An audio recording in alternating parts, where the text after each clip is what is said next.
Hello, gentlemen. Welcome back. It's Confidently Wrong.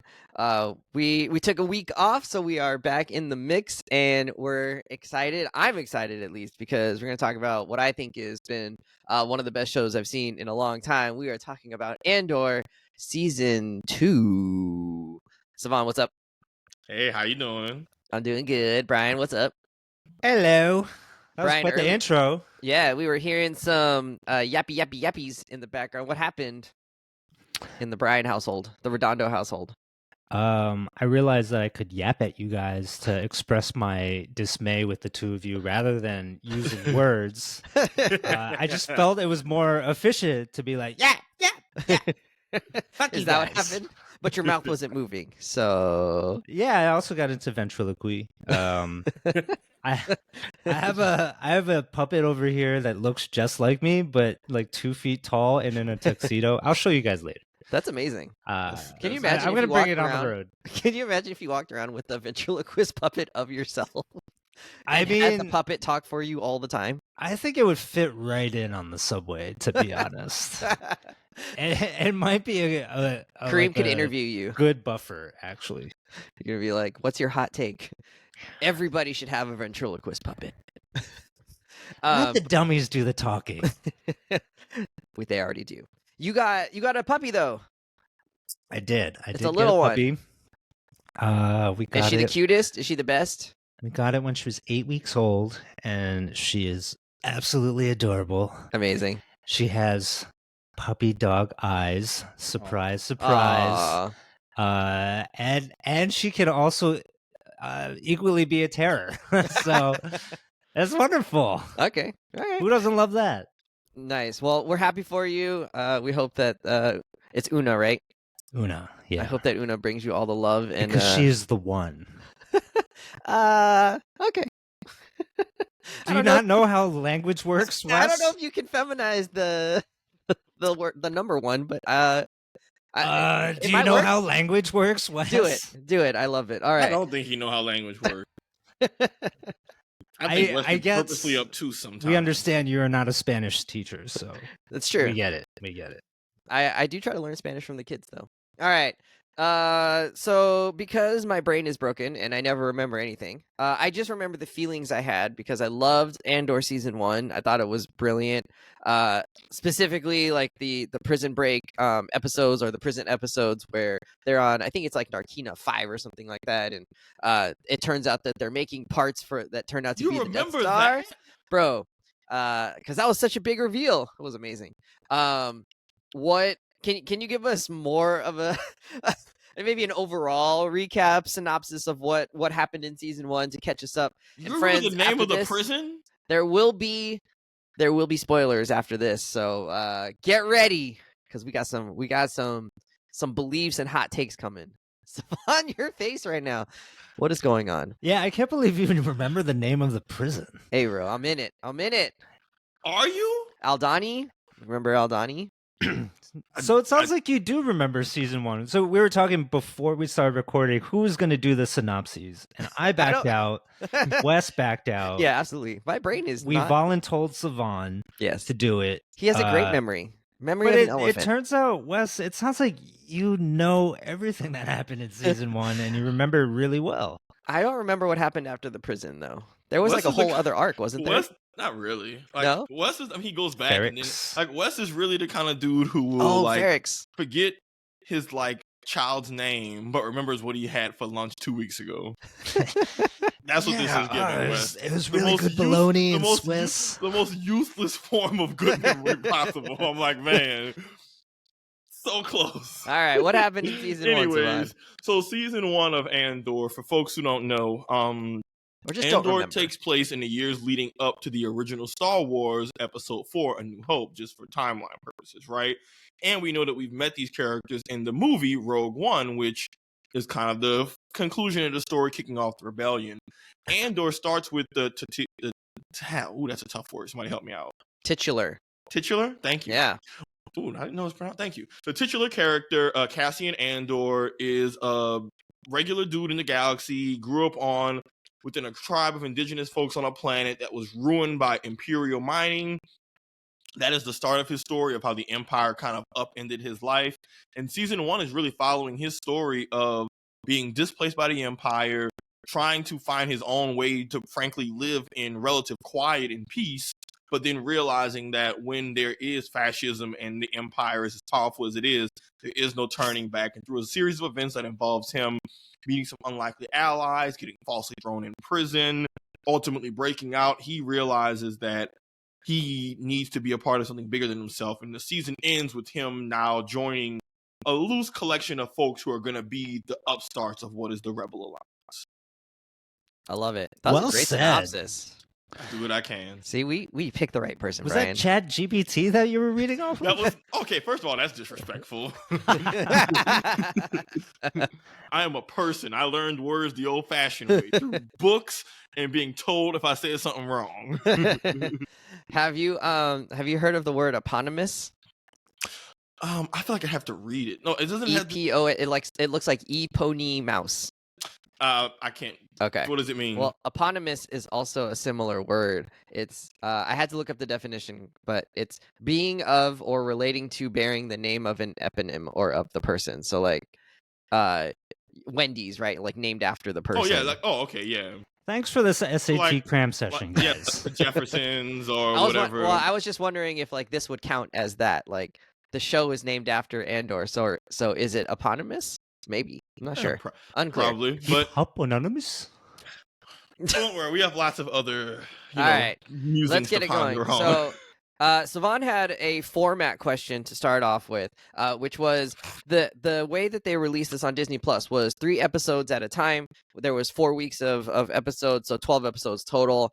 Did we enjoy this format of storytelling and pacing? Also, I mean, I think people who have seen the show will realize that like each one sort of gives you. They're all those 3 that got released at the same time are all connected within the same few days or so. And then there's a big time jump in between, about a year or so between each one. Did that work for you? Did you like that? I want to start off by saying for parents and people who are working full time, it was awful.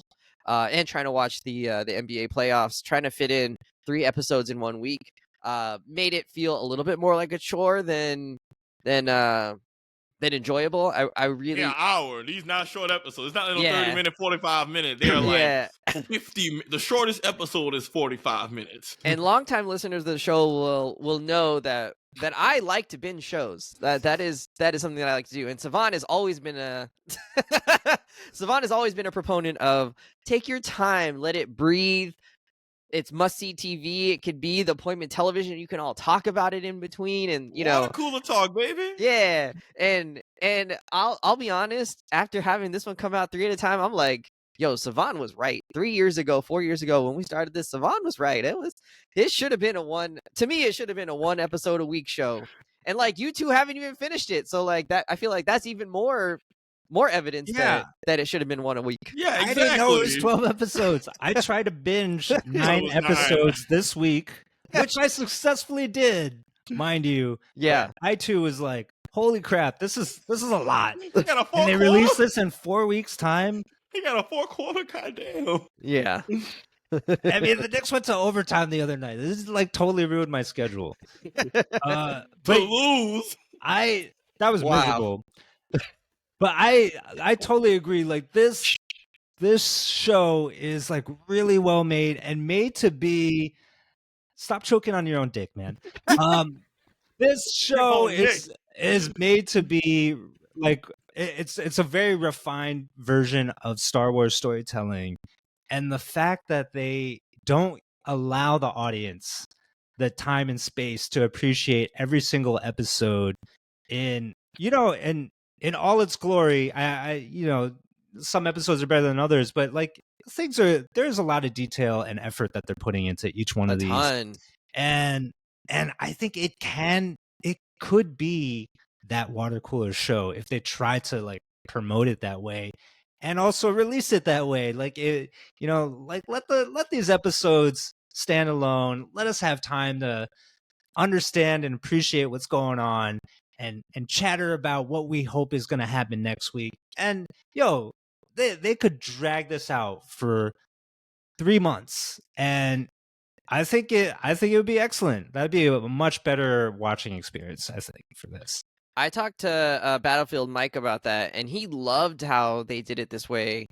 As he was like, I just wanted to know what happened next, and so having like those three that all fit together in one nice story gave him the option of like watching it as a movie and watching it all as one section. And he said he really enjoyed that way that they did that. Given that Mike's schedule is a little bit different, right, than mine. I was like, I did not like that at all, but he was like, it was really great for someone with my kind of schedule where it's like really flexible. And he could just like dive in deep and like really immerse himself in that world for a longer period of time. So I kind of get that, but yeah, I don't know. Savon, are you on the typical Savon side of it should have been allowed to breathe? I mean, yeah, so a mixed bag, right? I think from a narrative He wears storytelling, boxers, not briefs. facts. What? I'm a boxer briefs guy. Anyways, I thought allow it to breathe. Okay. I thought it was good as far as the story they wanted to tell. Okay. I like the idea of the 3 episodes that take place in the same era or time span, however you want to do it. Clearly, things taking place at the same time. They add up to one vignette, right? Basically. Yeah, but in terms of just chronological wise, they're taking place in a set snapshot of time, right? Because each of the 4 chunks is each a year leading up to Rebellion. So them even starting out with 4 years before, 5 years before building up, I thought that was really good storytelling.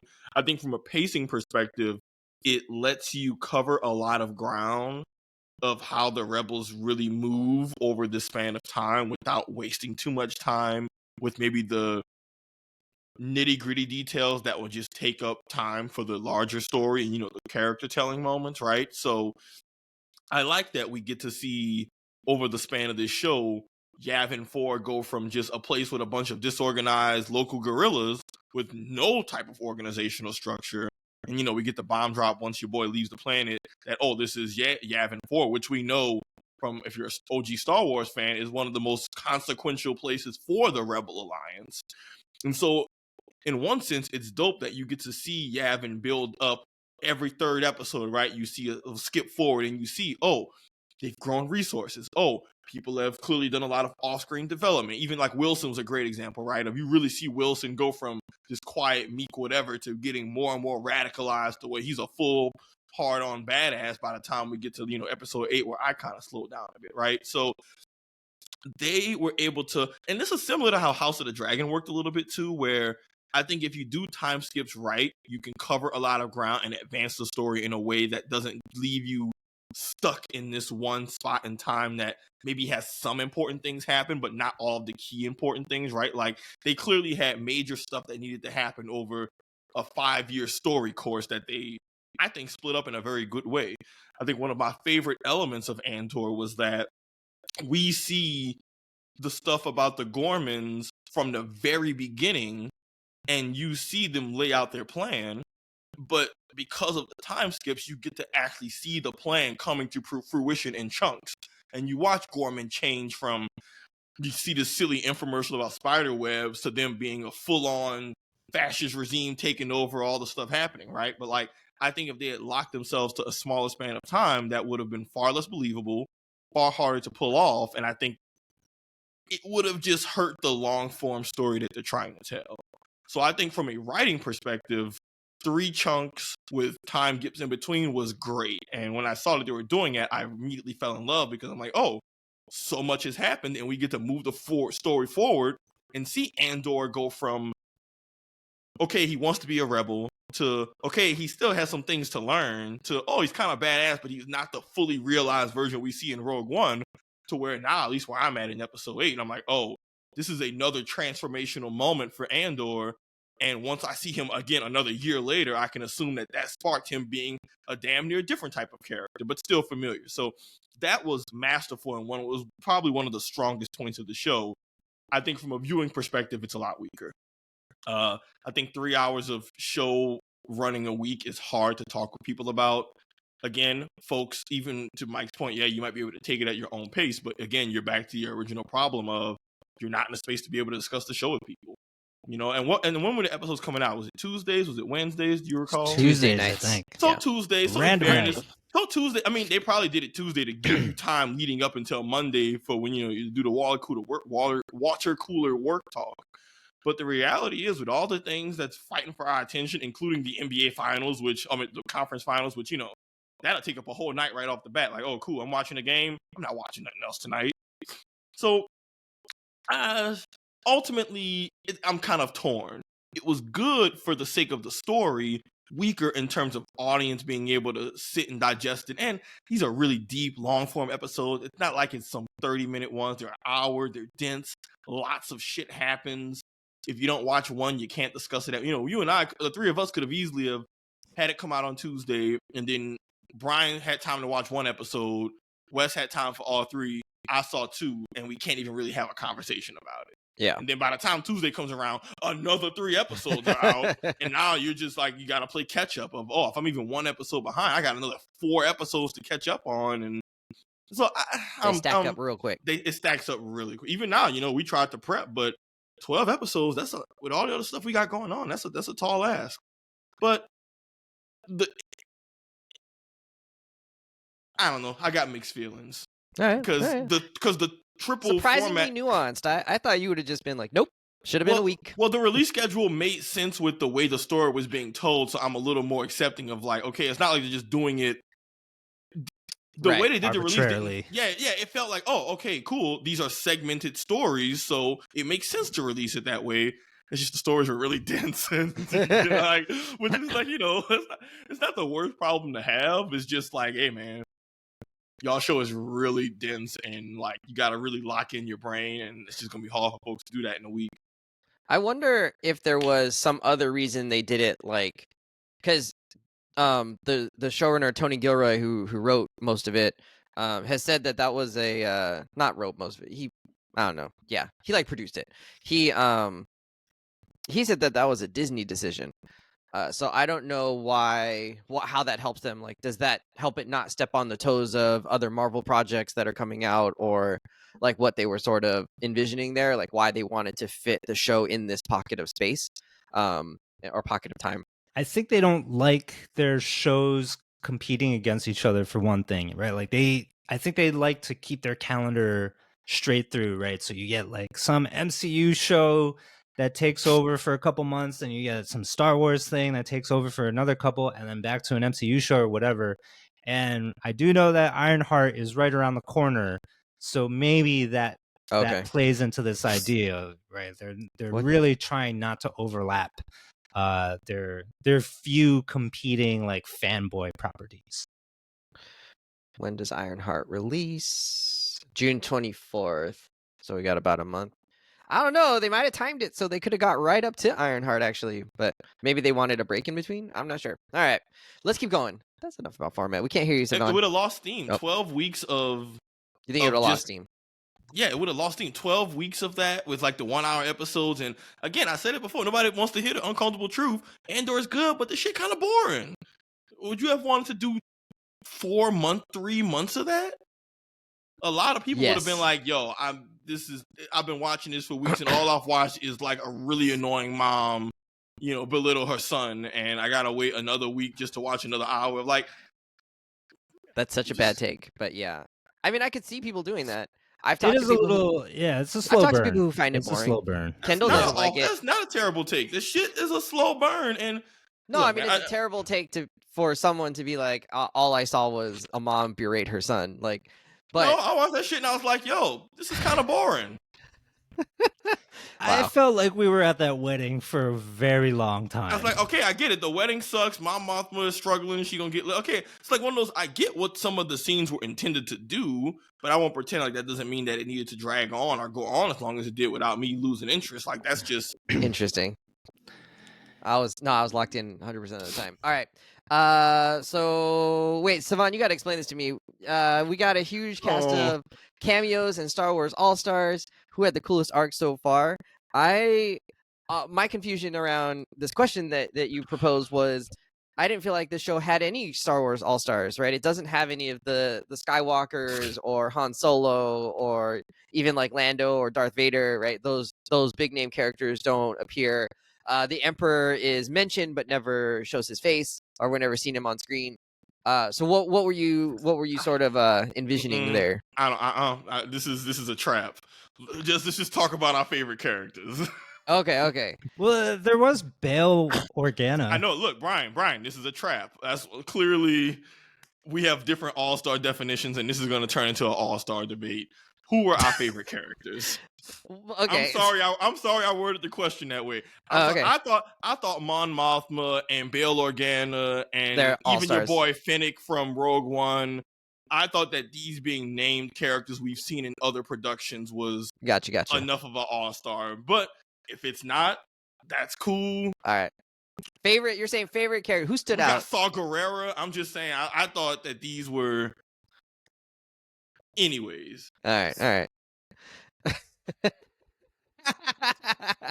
I was hoping for more with Saul Guerrero. Like he just pops into like that one episode, I think. I guess he's just meant to be the glue. We got him. And he's just like high on gasoline. Like I don't even know what the heck was going on in that. Yeah. Like, yeah, he's going insane and paranoid. Lay off the petrol. Yeah, he was like. All right, so I would say my favorite character, in terms of like the moments that they had, was Cyril. He's not my favorite character in the show, like in general, because he doesn't like move the story forward a ton. But him having this arc of I don't feel like I'm heard, feeling very much about like the rules and following the rules and trusting in the system, and feeling like those who enforce the law should be respected at all times in episode or in season 1 to season 2, where it's like I need to uphold the name of the Empire. I want to promote my career. I'm in love with Dedramiro. To having all of that, I think if you're in the middle of episode 8, Savon, you're in the middle. You finished episode 8, so that's the one where he gets his due, right? So like to that point where he's like he comes face to face with this man he's been hunting for years and years, and it turns out that he has no idea. Andor has no idea who Cyril Karn is. He doesn't recognize him at all, and it's just like, yo, why are you like griefing me so bad here? Like, what am I to you, and who are you? You know, and that just completely destroys his sense of self, like what he's been doing, and punctures his entire, like it deflates his entire being to the point where he just puts his gun down and would have just basically walked away if he hadn't been killed, you know, in the next moment. Was just like complete bonkers to me, just that you'd have this story around this dude who's just kind of, his life is so miserable in some senses and is starting to look up, and then all of a sudden he realized it was all for nothing, and that he doesn't actually believe anymore in the things that he thought he really believed in. Just like, wow, masterfully done. I couldn't believe that they managed to pull that kind of story arc off with him. And I think it's a kind of an illustration of how good this show was in a lot of senses. Because of how much we got stuff for Clea, we got stuff for Andor, we got stuff for Bix, Luthen, right? Like all of these moments of having these characters change over time, Mon Mothma, right? And you guys, or Savon said maybe it was a little bit boring, but I didn't think so. I thought it was just like captivating the entire time. So that's where I'm at on these characters. But I wanted to highlight Cyril's moment. You guys can feel free to highlight a different character. Brian, where did you find joy in these characters? I'm gonna give a cop-out answer. I did not think that there were such strong character arcs that you're talking about. Like, I think there were moments, right, for Luthen, there was moments for Mon Mothma or whatever, but I didn't necessarily think there was like this super cool, like full complete arc that they're going through over the course of the season. Maybe only really Cassian gets that to some extent, right? Because you see how conflicted he is. But really, to me, the thing that takes the cake is the arc of fascism in all of this, like the fascism arc. That's the real slow creep. Your real favorite character. Yeah, that was the most interesting thing that happened. It's just like the slow creep of dastardly, diabolical fascism at play. That was like just slowly, like putting its tendrils around, like the body politic, around like all the citizenry of the galaxies, and just getting crushed. And seeing all those machinations come into play over a long period of time, right? Like everything that they had planned for Gorman just going to plan to a T, like every little bit of it. And how, how evil that was. But at the same time, like kind of masterful. I thought that was the most interesting part of the show for me so far. And then, kind of like to match that was how much more militant the rebellion gets as a response. And, just like seeing those two big concepts that, we think about when you go to school or when you read the news, but seeing them play out over the course of the show in ways that were like really shocking or really exciting, or just really cool in some senses, right? Like when Andor is like talking down the Gorman uprising, and like, you guys are like too late, you're too eager, and you're too noob for this. You're just gonna get yourselves killed, right? Like just seeing that level of conversation as part of how these things transpire over time, I think was to me, that's like the appeal. That's the fun watch going on. That was such an interesting thing, right? Because in some ways he was dissuading revolution and rebellion in them, even though he is someone who is advocating for rebellion and the overthrow of the empire. Well, he's saying like he wants to win, right? Yeah. And he's looking at them like, you guys are not in a position to do so, and you're just gonna die. So what's the point of that? Right. Whereas Luthen, of course, is like, well, the point is that they're gonna be martyrs. Yeah. That is also chilling. Well, yeah. Well, let me interject in that, like, that also at that stage, some of this is also reflecting Andor's own development. He was where they were at one point in the story. You could argue earlier in the season or even in season 1, that was him at one point, right? Of maybe less so season 1 because he was kind of trying to stay out of it, but definitely late season 1, early season 2 for certain, where you see that the rebels have to kind of have this balance between idealism and then cold pragmatism. And that's a very consistent theme throughout the series is rebellions are built on hope, and hearing that nugget from the hotel bellhop guy, and it's like, oh man, that's an iconic line that just comes from a dude. And that really underscores the idealistic part of fighting for something bigger than yourself and hoping because that's all you can do, along with the other side of like, hey, cool, that's all nice and all, but the Empire is damn near omnipresent, has unlimited resources. To your point, when he calls them out of like, okay, you make contact with me, the Empire false flags, lies, feeds information. I could have been a trap. All this could have easily went ass up before we, just from y'all coming up to introduce me. Which and was he's right. They were feeding them false information. Yeah, because we the viewer see that we're watching the Empire behind, so we're like, we know the danger of the Empire, but it's wild to see these rebels who on paper are so idealistic, and you realize, oh man, they don't know what the hell they're getting into. But that was a good contrast of how they handled the rebels, of balancing being pragmatic and having to make hard choices and kill people and take the shot, versus also how do we not lose ourselves in this war? Because even Mon Mothma has a really dope line of, we have to live with what we did to win. Something along the lines of like, yes, we can win, but we have to also live with what we've done to win. And, what does it look like to, when do the ends not justify the means? When do you start to look more like the villain? The Empire is very clearly the antagonistic force in this show, but you have lots of characters on the rebel side who aren't villains, but the gray, again, even Andor himself says, tells Wilson, hey, Luthen's not the bad guy. And Andor's like, I know, it'd be easier if he was, because they really lean into how gray this all gets. Of Luthen's fighting for a good cause, but basically it comes down to the He classic, executes people. Yeah, but then it comes down to that same old the $1 billion question for any rebel that have any rebel group in like history or fiction: do the ends justify the means?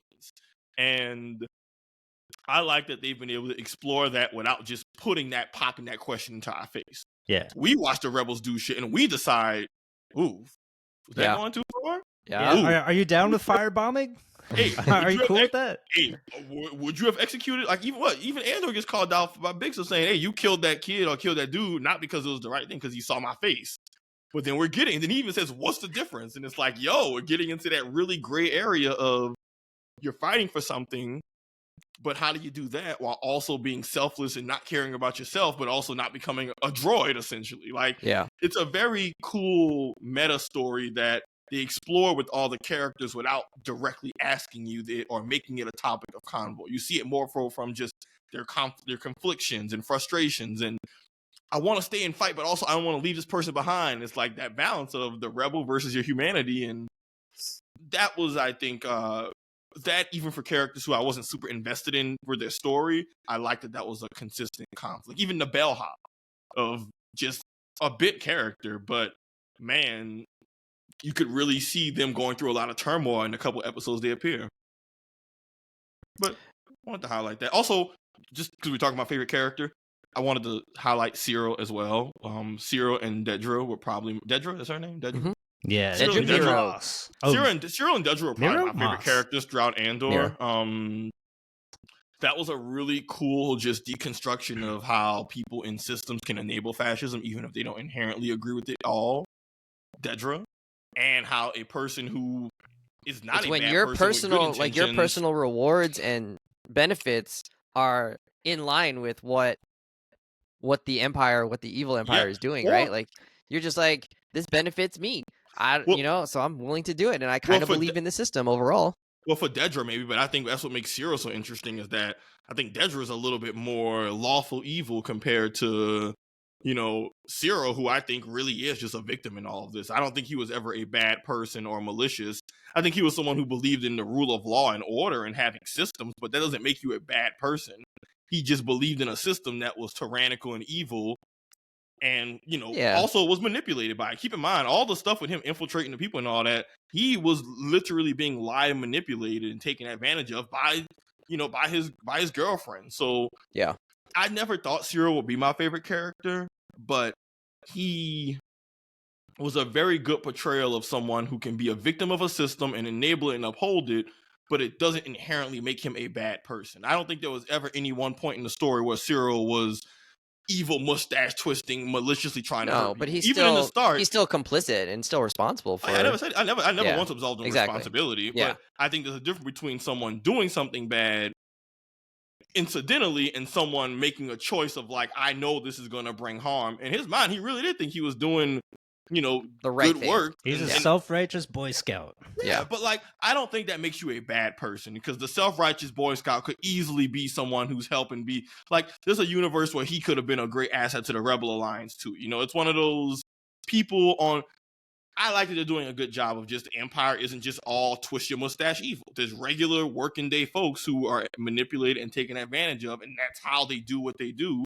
So yeah, some people aren't great, but they're not just all... There's clearly levels to the evil within the Empire, and I like that we got to explore that nuance. And as frustrating, and even the mama, as annoying as Cyril's mom was, I like that she was to show how every person is manipulated by propaganda and all that. I thought that was all very well done, and kind of to Wes's point, did not think Cyril and Dedra would turn out to be my favorite characters in Andor by like a pretty decent long shot. Like the ending of Cyril's arc being him finally deconstructing the fascism that he's enabled, having his final and realizing, having his come to Jesus moment. And you can see the gears turning in real time of like, oh no, hey, I think I did this. You have been played. Yeah. And he dies before it's too late by the person who he was unknowingly being manipulated into manipulating. And it's like, oh, the Empire is just so... There's no one but victims here. So Cyril, that really, like, the end of his arc had me feeling just a very empty, sad feeling of like, man, he did not deserve... This is a really shitty way to go out. On the other side of that, can you guys talk to me about Dedra? Because to me, I always felt like she was cold as ice, bureaucrat, ready to like carry out the mission, whatever. She's in control, but she's got ice in her veins. And so she gets really rattled by the Gorman massacre. And I kind of thought that like her response to it felt really surprising and out of character for who was being presented to us before, right? Like I thought, that she totally knew what was up and what was going to happen. Like why does she suddenly have qualms about, the Empire moving in as quickly as they are, and seems to be second guessing the massacre. Obviously, of course, like they're trying to say like, yes, it's that horrible that she shook. But like, did they give us enough with her character for us to believe that? Like, does she actually have a moral compass? Like, I never got that from her. Can I take this one? Yeah, do it. Yeah. So how I interpret this one, Brian, is that there is and I kind of look at this almost through D&D alignment chart lens, right? There is a difference between a character who is evil within the confines of the law versus someone who would just go up and kick a puppy. Like there's different types of evil, right? Oh, poor Una. Don't kick my dog. It's not the hypothetical. This is, anyways. I'll kick you back. How I interpret the things with her is that, keep in mind, we got some context about her life, right? She grew up with no family in an imperial kinder block, so she really doesn't know any better in terms of just the empathy, affection stuff. That's why she moves so cold as ice. I think it's a nurture versus nature type thing with her. Kind of almost how you see Finn even in in the new, like he was a stormtrooper, but clearly there's an underlying humanity that was like, all right, that supersedes whatever my training was, because she grew up imperial, she knew nothing else, right? No family, kinder block, empire is all she's known. So bam, right there, you already got someone who, they're a part of the government, sure, but like that doesn't mean that you know the awful things they're doing or that you're even like okay or complicit with it. My mom's a government worker, but that doesn't mean that she's behind whatever the hell the CIA is doing. Like the government is big. So I think that's one element of it. She's proven herself to be a problem solver and a company woman because that's all she knows. But we never really see her do kick the puppy evil type moments. Anything she does that we consider evil is in service to her job. But from what she knows about her job, she's just out here trying to promote order and peace and, stability and all that. Like, what happened what was her role in Ferrix? Did she know about like the torture and about like that they were trying to set up this like slaughter in Ferrix? I think she knew about the torture and all that, but again, I think from her mind it was from their perspective. Well, not even one-off. No, I just think it's like valuable information should have come. These are people who are terrorists and enemies of our government. Yeah, torturing them isn't exactly high on my list of. Again, there are people who work for the United States government right now, our family and friends and whatnot. But that doesn't mean that they're okay or knowledgeable of torture that the government might be doing. Like you have to really, I think for this, Brian, you really got to think of the government as like a big non-hyper-connected entity the way real governments are. Like there's just bureaucrats and regular folks.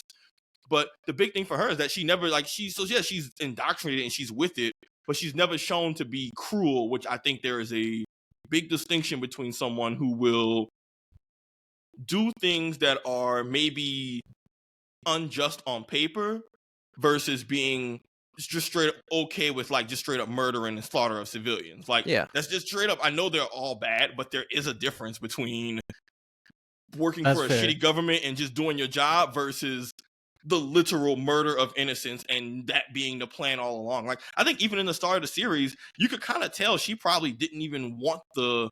She didn't want the post. But that's because she had other stuff. She wanted to catch your boy Axis, so it's not like she didn't want to be a part of that. But like, even in her body language, you can kind of tell she didn't want it to come to what the Empire knew it was going to come to. She was kind of hoping maybe they find an alternative. Maybe they don't need to get this mineral or whatever. So I guess how I ultimately see her is company person, disconnected from the harm she's doing, a part of an oppressive system that she actively upholds and strengthens and gives ideas to.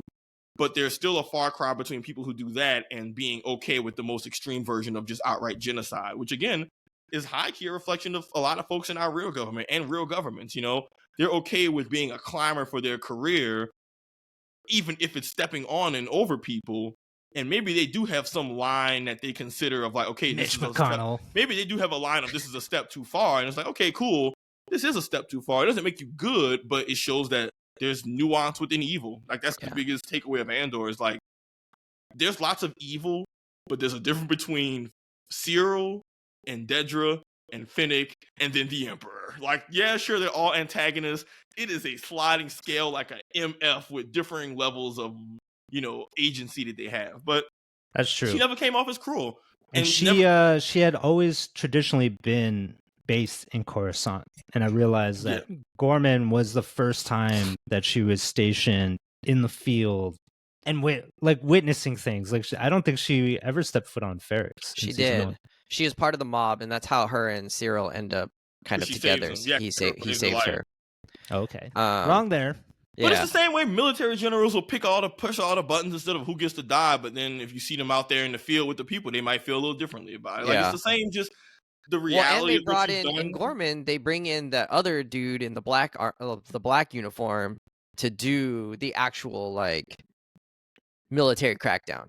Yeah, you can tell that guy's evil. He's got a scar on his face. Yeah, and that's how you know. Yeah, and they planted seeds. Like even she points out, hey, these dudes are barely trained. Like she's still about the rule of law, but she's about doing it with, like, she's not about the bad faith, false flag manipulation shit. At least not like that. She's like, okay, if we're gonna do it, it's because the crowd is actually out of control. Yes, but she clearly was never. They have to deserve it still in her mind. In her mind, her mind. And for her, as much of a dick as she is, even she was like, "Hey, yo, B, this ain't cool." Yeah, we set this entire thing up, and humans have limits. I think she also, because right before that is when Cyril is like, "What did you do?" Right, like that's the moment where he kind of breaks up with her. So she's already with a chokehold.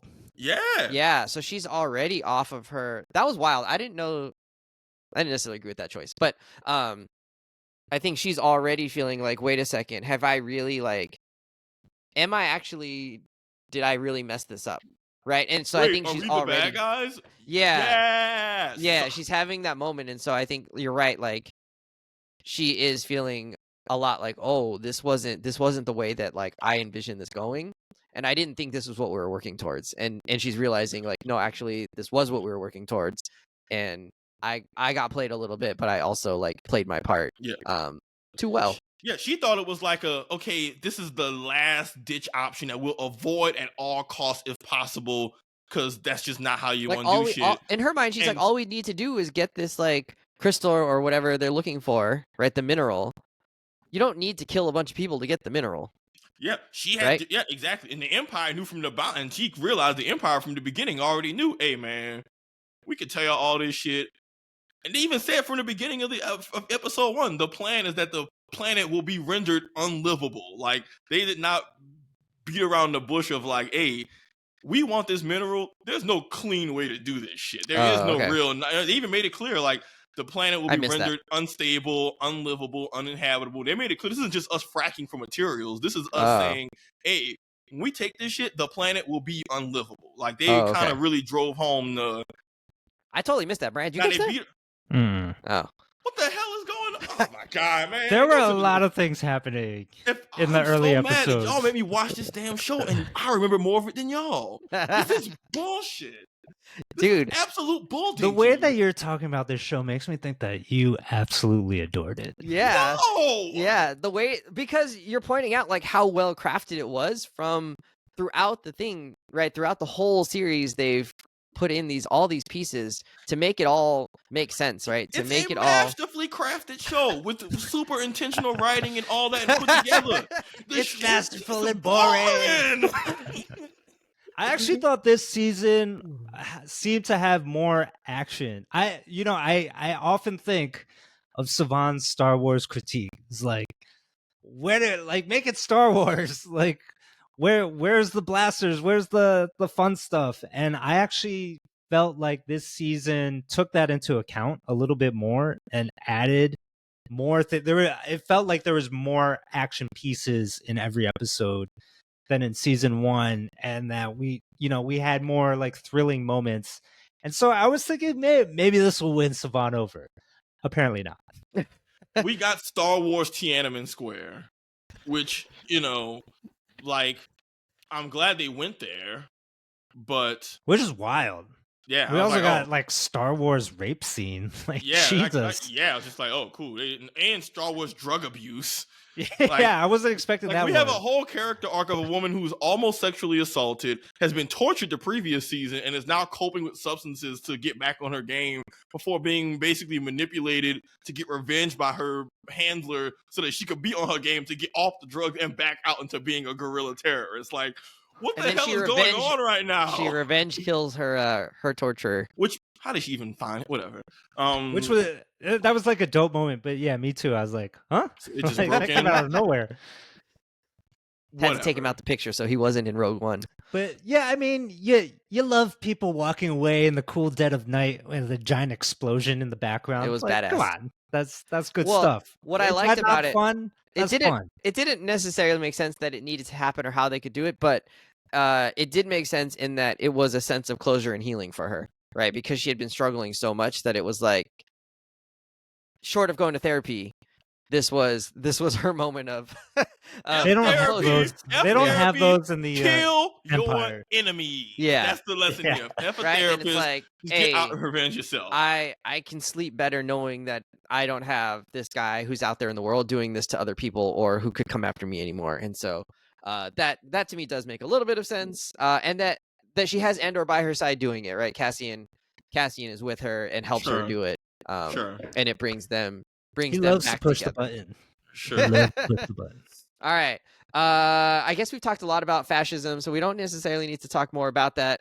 I did when you guys were talking about the fascism and how it sort of like slowly crept on, and it required all of this intentional upkeep and kind of like design, that the rebellion is also having these same things happen to build itself up, to become more of a cohesive thing, to negotiate between the different factions, right? And all of these things that need to happen. And at the end of the day, it's still messy, right? Like, Luthen is still not on good terms with the main rebellion anymore.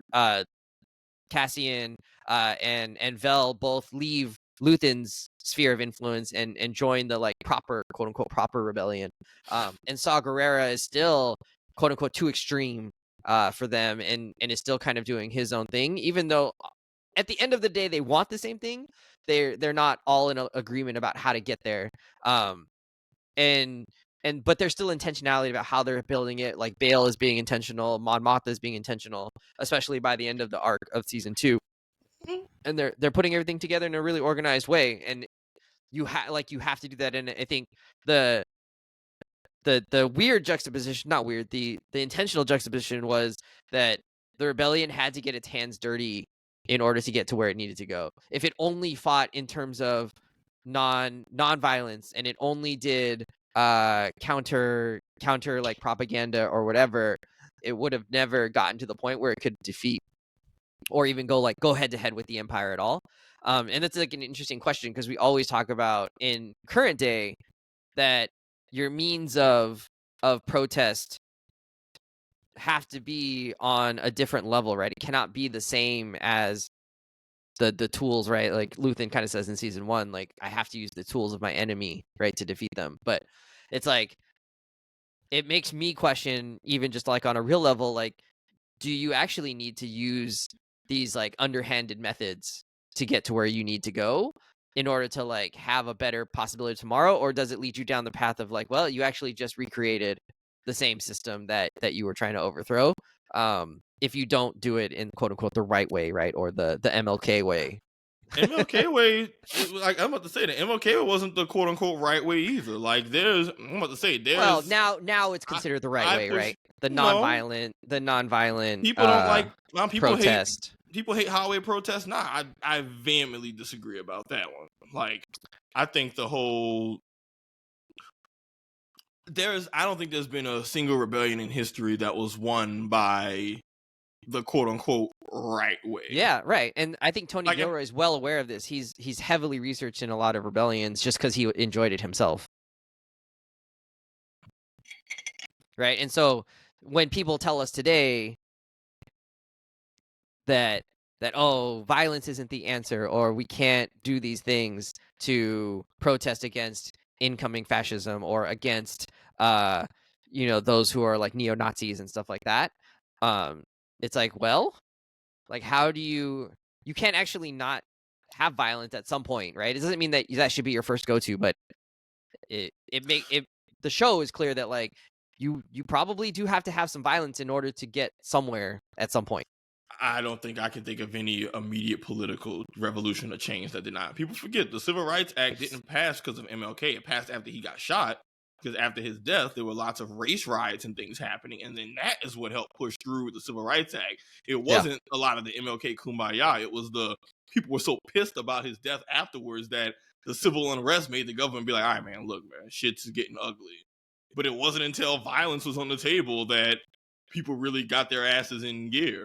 Yeah. And they deliberately put people on the front lines in civil disobedience demonstrations to get beat, right? Like, to have violence enacted upon them to elicit a response from other people, right? Like in the same way, maybe not in the same way, but like similar to how Luthen was thinking, like, okay, Gorman's gonna get toasted, right?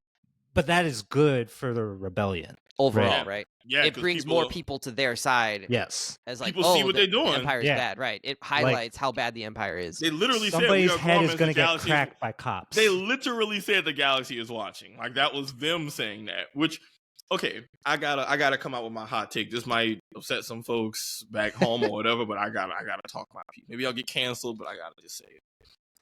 Be confident and be wrong about it. I'm not going to be wrong because I feel very right about this.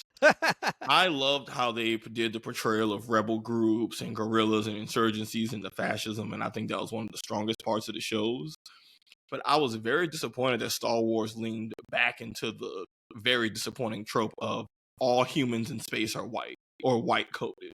I just got to everybody on Gorman is so white. I just got to call a spade a spade. There was things about Andor I really liked, but this was a very white show. And whatever, I could suspend my disbelief if maybe it took place in Europe during a period peacetime.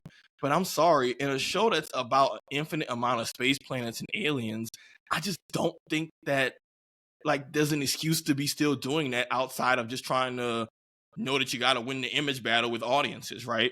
Especially when you talk about the literal empire and imperialism, the main groups that were the targets of it were minority and indigenous groups. Have, black, people who will become the people from Africa, people in East Asian countries. And like, there's so many cultures and parts in the world that have had rebel fights against empires through guerrilla warfare and analogs. All of Central and South America. Yes. Yeah. Like, there's so much. Vietnam. So for them to just lean into the World War II very white French aesthetic was, I thought, a little disappointing.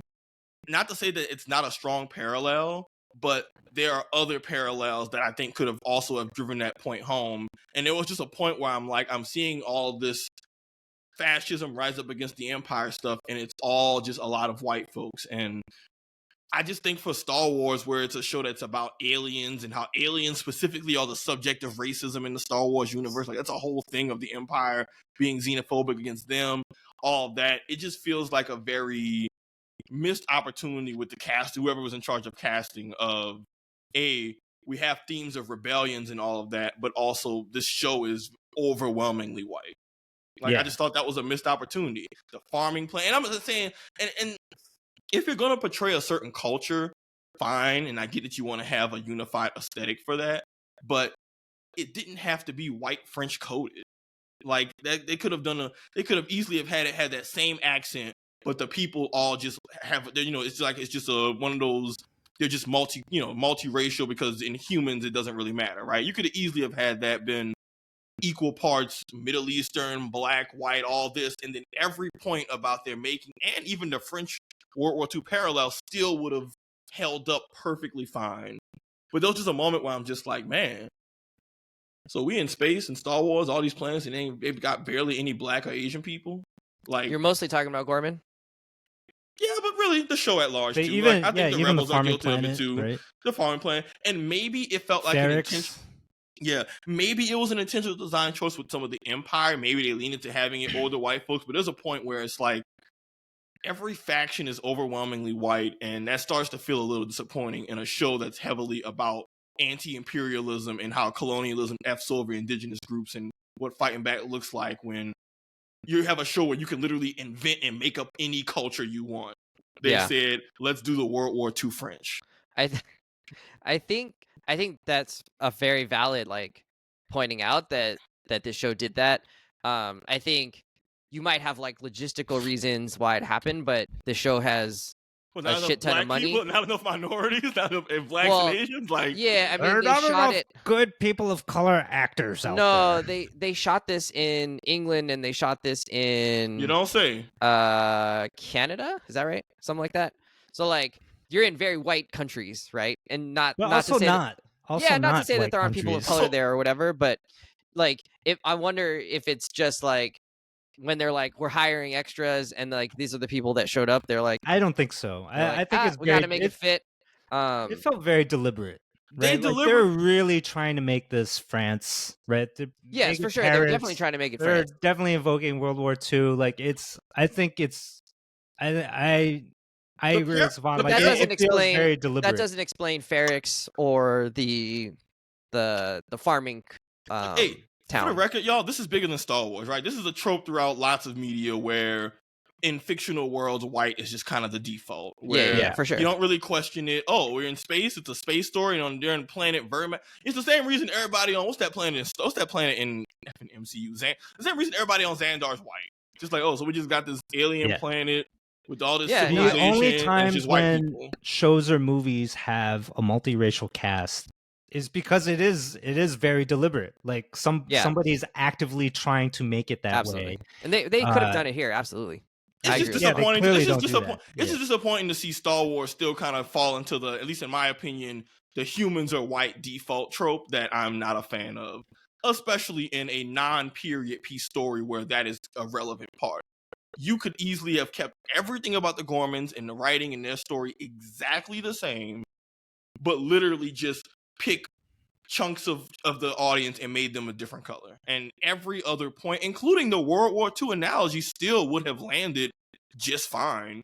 Like I said, I'm just more conscious of, okay, cool. Is this a default white world? Is this just okay, everyone's white? That's the baseline. And then everything else is different or othered. But again, there just shouldn't be minorities in space. How many black and Asian folks we saw? They had Saw Gerrera, who's a cameo. There's woman who's ambiguous. There's that other rebel that died, the South Asian one. Yeah, and Andor and Bix are Latino. Yeah, which in fairness, they're also kind of white passing. Yes, but they're also Latino. Yeah, but that still feeds into Woman. Yeah, but it still feeds into the larger thing. Okay, they have shows that have black folks, but they still lean into the most light-skinned black person they could find. It still is a larger pattern. Again, I don't want to nitpick that because it doesn't take away from the writing of what the show was going for, but disappointing to see a show that's supposed to be so anti-imperialist, anti-colonialism, not have stronger parallels to groups that were historically the basis of it, especially since they did draw inspiration from history to make that point. Yeah, and I don't know much about it, but they could have done more parallels to the Haitian Revolution, which had a lot of black folks, right? Afro-Caribbean folks that lived there. I think they just don't want to. I think they don't want to admit that the U.S. is the empire, right? Is an imperial power and has done this in many countries. Oh, well, I saw a clip that George Lucas was totally yeah. I mean, we do this too. I mean, Lucas wasn't. Star Wars is literally Star Wars was Vietnam about War. Vietnam. Yeah. About the Vietnam War. Totally. But none of the Asian people. You know what I mean? Yeah. Yeah. But hell, that's too on the nose. Even the OG Star Wars was a little better about having the Rebel Alliance have lots of visible aliens, forward-facing aliens and stuff. Not to say that the Rebels in the 70s movie wasn't still white, but hell, I'll give them a bigger pass in the 70s because at least the Rebels in the 70s had alien diversity amongst them to show, hey, we're a ragtag collective of this. But I felt in that sense they regressed a little bit. Disappointing, but it's a nitpick I just can't leave out because if you don't point it out, people just kind of internalize that white is the default for stuff. And it's hey man, you can push back on that, yeah. For sure. Yeah, there was always like aliens part of the rebellion, like the rebel forces, the X-wing pilots, right? Were always a little bit different. All right, it's a trap. That guy, the OG Admiral Akbar. I love that line. Okay, so I don't know. Overall, what did we think? I know you guys aren't quite done with it. I thought. Would you like to talk about your feelings on the conclusion? Feelings on the conclusion? Yeah. I mean, you guys have. I'm you guys okay seen... with you spoiling it for me. Okay. I don't know if that's okay with Savon. Spoiler alert: the rebels end up getting blown up later down the line. Anyway, so all of this is for the record. This story ends with everyone loses to us. Did you see the? Oh, sorry. Have you guys seen the parts about Clea, like where we learn a little bit more about her backstory? I have not. Have not. Okay. So in the last couple episodes, you get a little bit more about Clea. Not a ton, but a little bit more, and it fleshes her character out more. And the big spoiler for, well, you guys are gonna watch it. I don't know. Are you gonna watch it, Savon? I'm gonna watch it. All right, I can be informed when I call it boring. I can say, I watched the whole thing. I know it's boring. I finished it. Yeah, I don't think the last few episodes won't change that for you. It's still good, and it's still it's good to see the next level, because you're on 8, so you'll see like kind of the next patch of rebellion life, and where they're fully now the rebellion is a little bit more of a working machine. But just I think it works well. It spends a little bit too much time for my taste wrapping up loose ends to make them fit into Rogue One at the very end. Which, like, it's fine. I mean, they wanted to make sure that they like dovetailed really nicely together. But in some ways, like, I wish they just kind of left enough of a time gap where you're like, that's fine. Like, things probably happened in between that like made the situation change a little bit.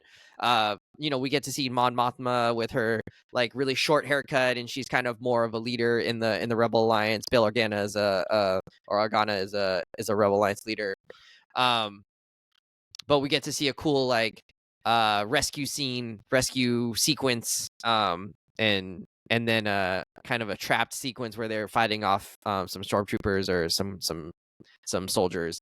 I don't know. I did enjoy how it wrapped up, and there was a lot of tension. I think this whole series did a great job of building up tension and then letting us see how it resolved.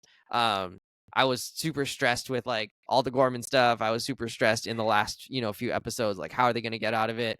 The most stressful scene was when Clea is trying to dismantle the listening device in one of the artifacts. Yeah. While I think Krennic is in the room, and you're like, oh my God, they're gonna get caught. Like, everybody's gonna die here. And Lonnie is like, I'm gonna leave. I gotta go. And she's like, sit your fucking ass down and stay right the fuck there. I was like, whoa, like, Clea, you are like got the cojones. And so I don't know. I love that scene so much because I was so stressed. I was like, are they gonna get caught? I can't believe it.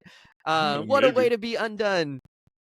And she just suns him and says, no, motherfucker, you listen to me right now. You're gonna stand right there, and I'm gonna get this thing out. We're gonna do a great job here,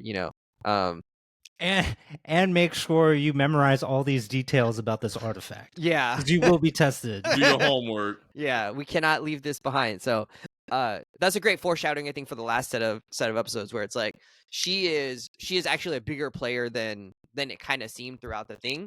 Because it kind of, a lot of it seems like she's the assistant, right? That Luthen's the mastermind, and she is, but she's a little bit more of a partner in the last 3, where you get to see like, oh, actually, she is actually more of a partner than they made it seem at first.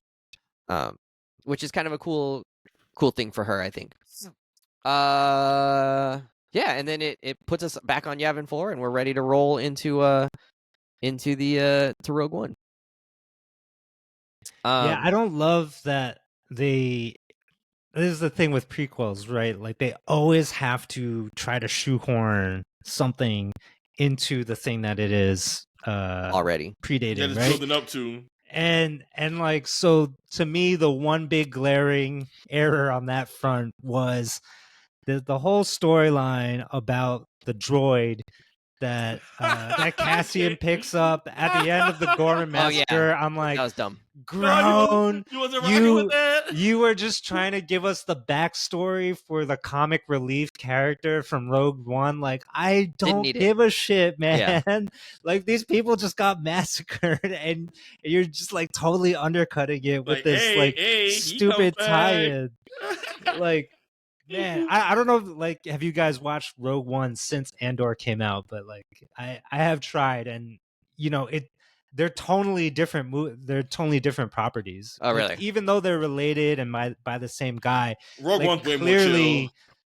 Yeah, it's more of a Star Wars movie, and like Tony Gilroy totally got a different green light for Andor. He's like, I get to make this dark and grimy and dirty and political and stuff like that. So like them trying to do this cute droid storyline, like, get out of here. I know what's going on. I know what's going on, but we don't need this. Yeah, I will say one thing that is challenging about a show like Andor is when you try to do something that's very tonally different in a universe that kind of has established technology and rules that actually do matter in terms of how things work, I do think that can be a little tricky to work around, mainly because I think Star Wars has always played the technology part a little fast and loose, right? It's more whatever fantasy. It needed to be, they had technology for it. Star Wars is more fantasy than science fiction. And I think Andor at times leaned more into the science fiction portion of it. And I do think there were parts where like the world maybe struggled to decide what the level of technology is and what you're supposed to be doing with it, if that makes sense. So like how much, how sometimes you see characters can communicate, Star Wars, we've seen characters communicate across the galaxy with minimal issues. Sometimes it's with a lot of issues. Sometimes blockades do stuff. Sometimes they don't. And there were points in the show where I'm like, this doesn't feel like it should be as hard as it needs to be based on how we've seen characters interact with technology in Star Wars in the past. But I think that is a limitation of the tone of the story, because things that otherwise you can just kind of hand wave or ignore because that's not really plot relevant is here because things that frankly you don't think about are now being talked about, so you have to take it into account, right? Now, okay, so what are you thinking of specifically? Okay, so there's no like instant hyperspace travel. Star Wars going from planet to planet was never really an issue. People go from one to another, and it's like, oh, we're going here. Oh, Obi-Wan goes to Coruscant, then the Camino, then the Geonosis, and he's just galaxy hopping as if he's just catching the metro. And on Andor, they established that moving planets is really hard. So there's parts where my suspension of disbelief makes it hard to believe that in a world with all this tech, like the Empire can find people hiding on like a big ass farming planet. Like there were moments of like the technology felt like it was as convenient as the plot needed it to be, which isn't a big deal in a regular Star Wars movie, but I think is a bigger deal in a show like this where, frankly, it matters because it actually affects how characters can navigate the plot, right? Because technology limits how the rebels communicate, how they can travel, all of that. So there were parts where I'm like, I didn't bump at any of that. I don't know. There's parts where, Andor can't get from one place to another because it's so difficult because of the Empire and they're tracking all communications. Then other moments where he can get his stolen TIE fighter and just kind of go from A to B and doesn't have any issues. And it's like, yeah, the TIE fighter thing was weird, right? Okay, is it hard to get off planet or is it easy to get off planet? Is it hard to be found? Is it not hard to be found? I just found the whole idea of them finding, like, even the Empire doing like an audit after 10 years on a farming planet, and they're able to just scan and pick up people who are undocumented. And it's like, I don't know. This feels a little. It feels like this shouldn't actually be a conflict in the plot because it's Star Wars and they. You know what? Star Wars just has a tendency of making planets feel like a city, and it can really F with the sense of scale of what the actual size of the conflict is, Like, it takes place on a planet, but you're in one city on that planet the whole time. So it's like, they really couldn't hide out. Like, Bix and them really couldn't hide out on the farm planet. Like, it's a whole planet. And y'all couldn't hide at all? And meanwhile, Cassian's in a TIE fighter. And meanwhile, but then they also can break into your boy's office and execute him without a... There's just moments of like, this show would have still been better if it just didn't take place in the Star Wars universe so that they could not have to abide by some of these Star Wars rules that it feels like they had to write around rather than work with naturally. It's a relatively small nitpick, but like, it's what happens, in my opinion, when you take a serious IP or a not serious IP and make it serious. I had no problem with any of that. You know, it's like you watch a Marvel movie where they don't care about the technology. It's like, all right, cool. Now, if you have one that explores the tech in depth, now questions that weren't really a big deal become a big deal. And it's like, oh, we didn't think about this because y'all didn't care, but now that it matters, now I'm thinking about it, and now it's kind of like there's just parts where I was like, dude, they should have this. The technology should not be the obstacle here. I didn't think that the technology was too much of an obstacle in this one. Half the theme is them getting listened to and bugged and monitored all the time. That's like a prevailing theme, is that no form of communication is safe because the Empire is so, ever present. Like, I thought that was one of the biggest themes of the show, which isn't a thing in other Star Wars, really. Maybe they figured it out by then. Figured out how to scramble their signal, encrypt it. I don't know. Overall, I'm going 10 out of 10. Ugh. Loved it. You don't even remember half what happened. That's all right. It's still awesome. The way that number they one built fan up, over here. Yeah, the way that they built up characters, the way that every episode had me just like glued to my seat and glued to the screen, and I couldn't look away. And I think I give them in some ways, Brian was talking about how they had to sort of make it shoehorn into what comes next. And in some ways, I give them extra credit for that, because like that is so difficult to tell an interesting story where the ending is known by the audience. That I don't know. I was like, I don't know where this is going. This is so cool. And like, it didn't matter that like there weren't life or death stakes for certain characters, because we know that they're gonna survive. Like, we know that Mon Mothma survives. She shows up in Rogue One. She shows up in Episode 4, and yet her escape from the Senate is still like, how are they going to get away? What are they going to do? Like, what is the like, how are they going to get out of this pickle becomes the question. And I think the show does a great job with that. Like, it didn't bother me that like, oh, I know she doesn't get killed here, or like maybe she gets jailed, like we don't know, or captured, right, and then survives later. But there's just some like cool stuff that happened in this show, and I think the fact that like it did reflect real world rebellions or real historical rebellions in certain ways, and like pulled from all of these like experiences that made the world feel real. The fact that they used huge gigantic sets that were not in the volume, they weren't just LED screens, like that where the actors could walk 5 feet and then they had to stop, like all of these things added up to a show that felt really cool. I kept thinking about like everything, especially Episode 8, where the Gorman Massacre goes down. I mean, that one stuck with me for a while. We're currently watching like The Last of Us 2, and I've been surprised at how invested I am in Andor relative to The Last of Us. I think Last of Us is great, but I was expecting Andor for me to be like, oh, it's like a good show, but like I'm really still all about The Last of Us. And to me, it's been kind of either equal or slightly ahead of my reaction to Last of Us so far. And I've just been like I really enjoyed watching all 12 episodes of this one. And Mike and I were talking, we were like, oh, I'd love to go rewatch this again. And I would actually love to go rewatch this again. I don't usually rewatch shows that often, but this is one that I would consider jumping back into and watching again, just to pick up on all those things that like I missed. So 10 out of 10, bros, 100%. Wow, the teacher giving a perfect score. I totally agree with you. This definitely feels like a show that I would appreciate rewatching. Especially part of it is that like I've been watching on low volume, so not to wake my dog. But headphones. And like I actually had the captions on. Usually I'm like so anti-caption. I'm like really militant about it. But for this in this case, I needed it.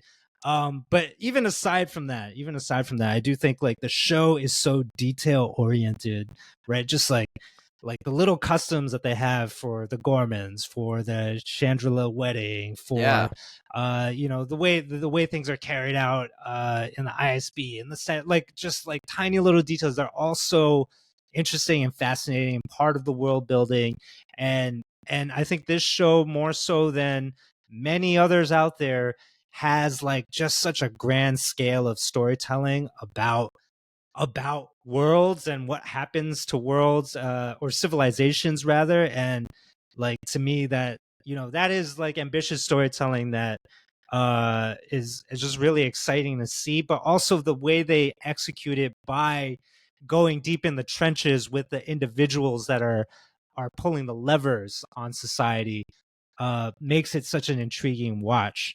But I cannot give it a 10 out of 10 though. However, when you got this droid storyline that does not belong in there, when you got like a TIE fighter that is just like a stolen TIE fighter that's stolen and flying across the galaxy with very little repercussion.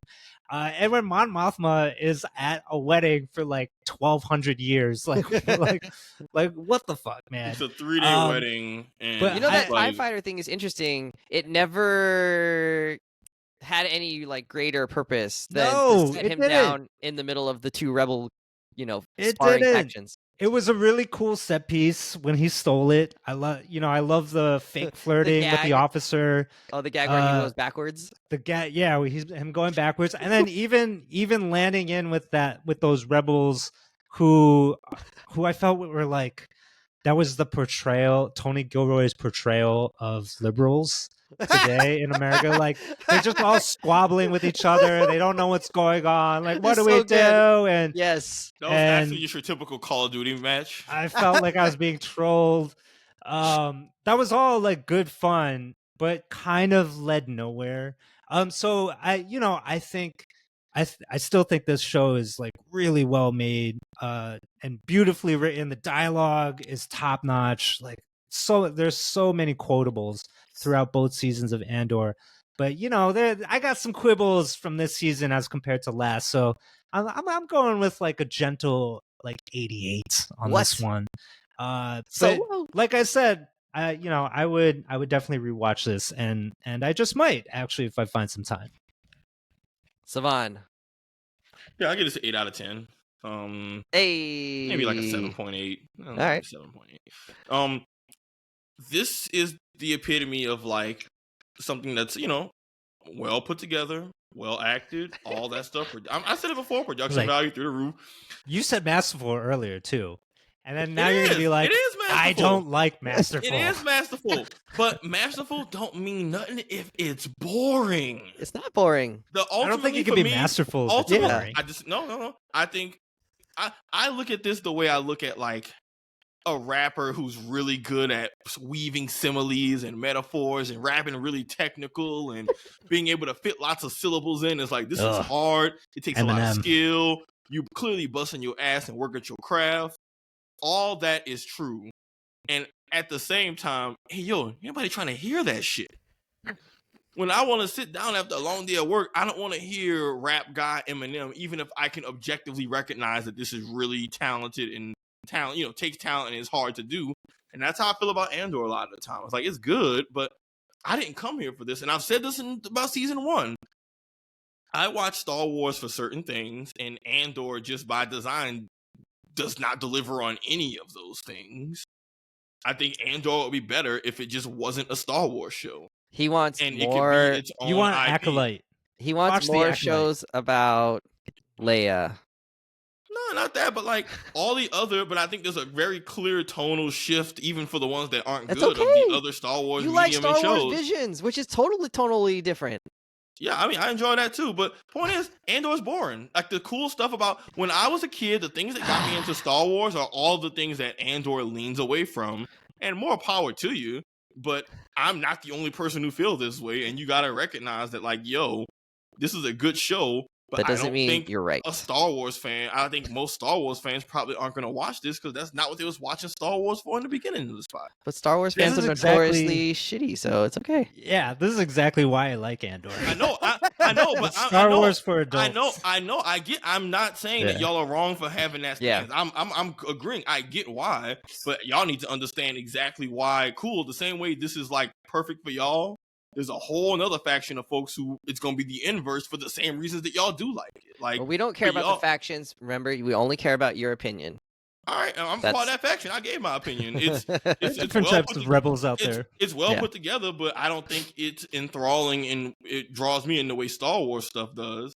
I think them trying to tie it to Star Wars or it being tied to Star Wars hurts more than it helps. I'd rather it just be its own thing because now you gotta.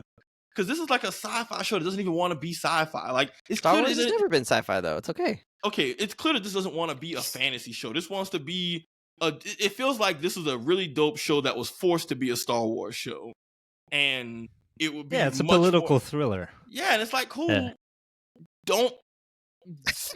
Don't like glue that to the Star Wars IP.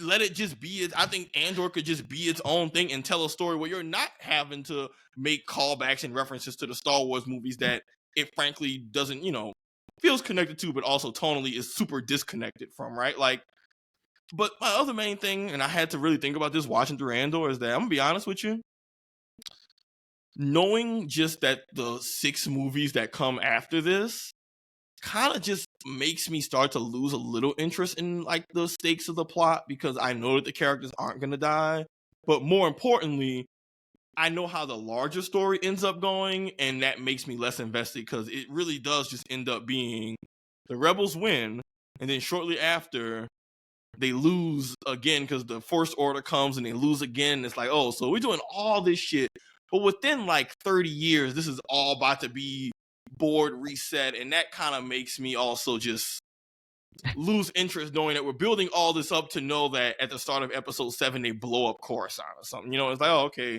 all this is building up to kind of just like being inconsequential to the larger Star Wars story, and that's just a Star Wars problem. Yeah, but exactly. But that's why Andor doesn't need to be a Star Wars show. By trying to shoehorn it into the Star Wars like world, there's limits that the story had to have placed on it that I think it's not the story's fault, but that's why you have these references to the droid that you don't care about in the movie, because they have, because you have other stuff you have to make connections to, or you have to reference characters. You have, now you don't have to do homework, but like, this isn't a show that I think is going to draw in new Star Wars fans, because you still got to do the homework of knowing the previous shit. But then why watch any Star Wars, right? Like, why watch any new extension of this franchise? Because they're all going to suffer from that very same problem. That all of it is pretty inconsequential, because it's it's following the rhythms of IP rather than story. Because right? We just need a reason to make more of these movies. Because you can still have stories that don't have to tie into the larger Star Wars story, that can still take place to where that story still has its own weight and consequence, but it doesn't have to be the consequence of the Rebel Alliance versus the Galactic Civil War. That's really what I'm getting at, is that when stories start to tie back into the Galactic Civil War, I start to lose interest, because you know how it plays out, and it's not even a satisfying play out, right? It's not like, this is a really dope build up to something later that they show. It's like, oh, no, this is showing for shit for movies that we don't like. So yeah, and Acolyte could have been some of that. Yeah, but I mean, I'm talking just, I don't know, 5 through 6. Andor is just held down by being shoehorned into a universe that I feel like it doesn't really want to be a part of. I didn't feel that way at all. It doesn't want to talk about. It doesn't want to lean into the badass starfighters and space cruisers and Jedi and the Force and all, and that's fine.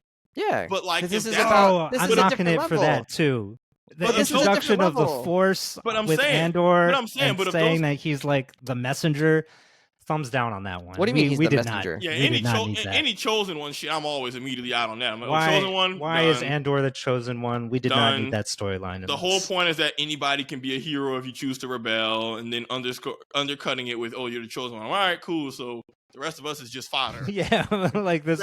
The rebellion doesn't matter now. Oh, yeah. I didn't. You got Andor. He's the messenger. Whatever. He's the chosen one. Once you start doing chosen one, did she call him the messenger? Yeah, yes. Basically. They basically all but said he's like a prophecy, chosen one, whatever. He's meant to be here. Andor's a good show. It just I thought doesn't. She was. Were you talking about the Force healer? Yes. Yeah, the Force healer. I thought she was saying, and maybe I missed the second part of it, but to me, she was just saying like, you carry so much like pain and energy and like a determination that like that she can feel the Force within him, not that like he is being driven by the Force, or that the Force is out there protecting him. What difference does that make? That's the same thing. Yeah, it's the same thing, bro. Either way, she had some clear little bit of Force connection and was able to recognize, hey, man, you have a higher calling and you need to, like, lock in. And either way, I was like, okay, cool. Nobody asked for that. Yeah, I mean, he also doesn't believe her. I mean, right, like, we've known, even if you didn't call it the Force, like, he's clearly someone who is about survival and then becomes more in line with the rebels, and then clearly firmly believes in like that. That's the wouldn't whole it be Rebel more tonally consistent if he did that out of conviction for the rebel cause. Yeah, and he does. Not because, and for Bix also to leave for the rebel cause, not just because like some voodoo force healer. Yeah. Sorry, I voodoo in that way, but like, you know what I mean? It's just like, I didn't take it that way. I could see that. Yeah, I could see that. I didn't. We did not take it that way. need the one storyline in this when Right. we're talking about how rebellions are made in real life. Yes. Yeah, actually, the whole chosen one for rebellion definitely undercuts it. I think that's fair. I chose to ignore that. I didn't. Yeah, I don't think. 10 out of 10 for Wesley. Still 10 out of 10. All right, friends, that'll wrap it up. I don't know. I really love this. I think if you haven't watched this show, do it. It's amazing. It's a great sleep unless aid. you're a Grinch like Savon and Kendall, then don't watch it. But it's the best Star Wars thing ever made. Enjoy your Duel of the Fates episode 1 and episode 3. You know, I have the higher ground, and be happy with that. All right, friends. Next show, we're supposed to talk about Sinners. So if you haven't seen Wes that, didn't go see. That's your homework. Yeah. I wonder why. Because it's the end of the school year and things are popping off. But you have time for 12 episodes of Andor. 10 out of 10. But I can watch that at home. So, friends, go watch Sinners. Tell us what you think, and then we'll talk about it on our next show. See you later. Bye.